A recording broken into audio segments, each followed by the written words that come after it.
Vou agora, porque antes parei no coche para facer este paralelismo co ter un iate. Agora volvino a ver para ordenar as ideas, porque me parece que este tema laboral, que me parece moi serio, temos que... A mí pareceme que temos que facernos conscientes disto, non? E explicalo desde distintos puntos. É o do iate. Eu ia no coche e comecei a pensar, non? Esa xente que ten un veleiro ou que ten un iate, que eu, por cousas laborais, me relacionei, conversas, non? É que parece mentira, porque chega a portos, porque ti, porque o pantalán, porque o amarre, porque... Sí. E válenos de exemplo para explicar como algo que está regulado é un dereito que ti tes, ti telo. En realidade só o exerces cando tes sobre que exercelo. E o problema do mercado laboral, isto que veño falando, é isto. Hai persoas que non teñen sobre onde exercer o dereito.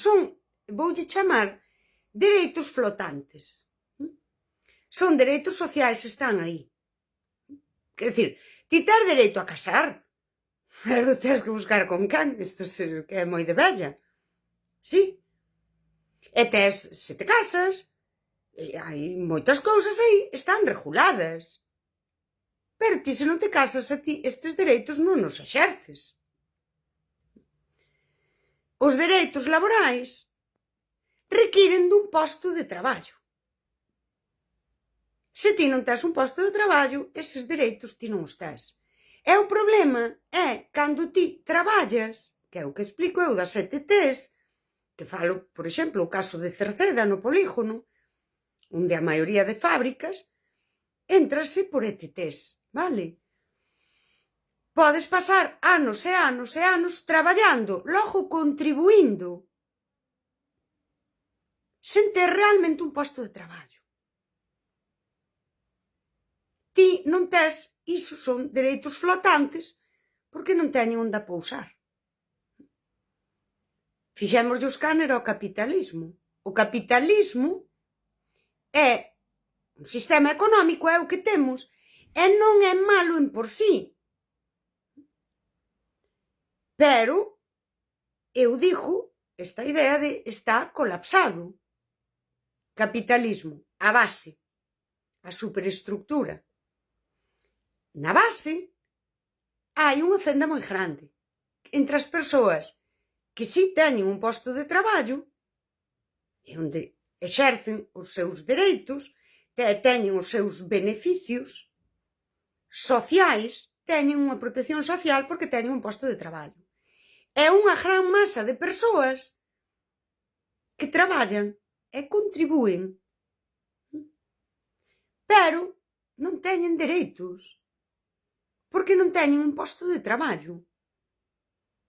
Eses dereitos son flotantes.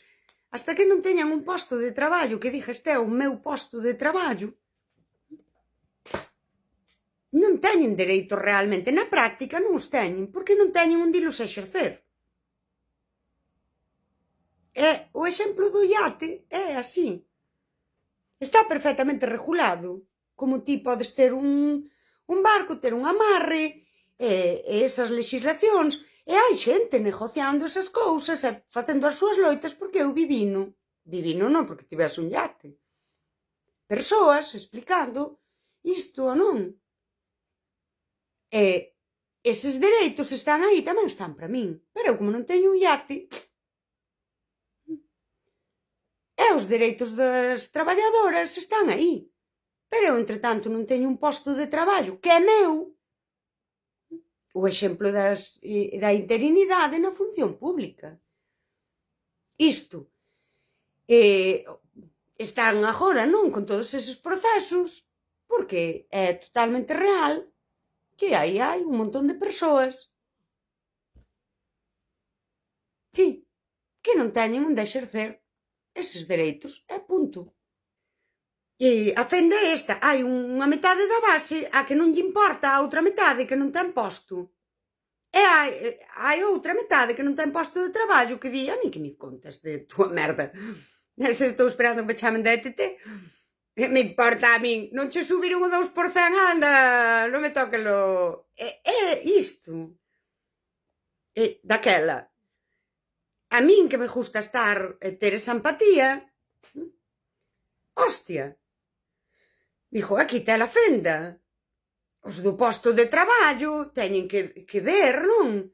O social e o colectivo de todas as persoas e ver que efectivamente hai persoas aí que non teñen onde exercer eses dereitos que eles din, os meus dereitos.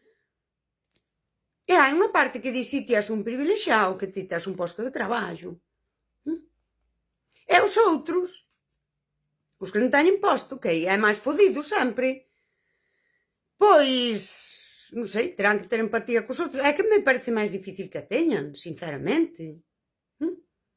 E aí entro eu, que estou a cabalo entre todo, cando digo o movimento sindical ten que actualizarse e dicir, se nós miramos pola sociedade, pola base social, pola forza productiva, non? Esa forza de traballo, hai moitas persoas polas que non temos maneira de mirar.